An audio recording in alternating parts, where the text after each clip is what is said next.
நீதித்துறை சுதந்திரம் பற்றி நாடாளுமன்ற உறுப்பினர் நாமல் ராஜபக்ச பேசுவதற்கு அவருக்கு தகுதியில்லை என ஸ்ரீலங்கா நாடாளுமன்ற உறுப்பினர் விமல் ரத்நாயக்க தெரிவித்துள்ளார். நீதி சேவை ஆணைக்குழுவின் செயற்பாடுகள் மற்றும் அதனுடைய அதிகாரங்களை ஆராய்வதற்காக தெரிவுக்குழு ஒன்றை நியமிக்குமாறு எதிர்க்கட்சியினர் முன்வைத்த யோசனை தொடர்பில் கருத்துரைத்த போதே அவர் இதனை தெரிவித்துள்ளார்.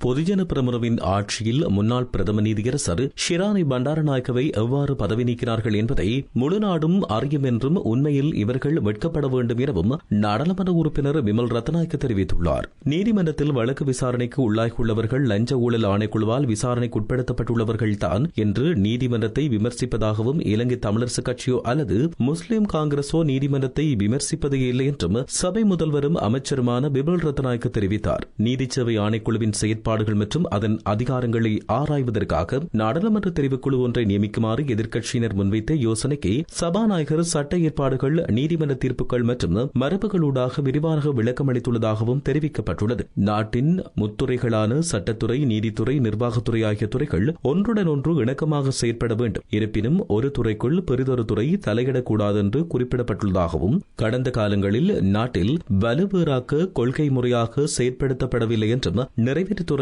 ஏனைய துறைகளை ஆக்கிரமித்திருந்ததாகவும் அவர் சுட்டிக்காட்டியுள்ளார். படுகொலை செய்யப்பட்ட லசந்த விக்ரமதுங்க, தாஜுதீன் ஏனைய படுகொலைகள் மற்றும் ஊழல் மோசடிகள் பற்றி முறையான விசாரணைகள் மேற்கொள்ளப்பட்டு வருவதாகவும் அவர் குறிப்பிட்டுள்ளார். தமக்கு எதிராக வழக்கு தாக்கல் செய்யப்படுவதை தடுப்பதற்காகவே எதிர்க்கட்சியினர் இவர்கள் பல்வேறு முயற்சிகளை முன்னெடுக்கின்றார்கள். குற்றத்தை மூடி மறைப்பதற்கு இவர்கள் பல நடவடிக்கைகளை கடந்த காலங்களில் மேற்கொண்டனர். தேசபந்து தென்னக்கோன் அதில் ஒரு வடிவம் என்று அவர் தெரிவித்தார். நீதிமன்றத்தில் வழக்கு விசாரணைக்குள்ளாகியுள்ளவர்கள் லஞ்ச ஊழல் ஆணைக்குழுவால் விசாரணைக்கு உட்படுத்தப்பட்டுள்ளவர்கள்தான் இன்று நீதிமன்றத்தை விமர்சிப்பதாக நாமல் ராஜபக்சவை சாடியுள்ளமை குறிப்பிடத்தக்கது.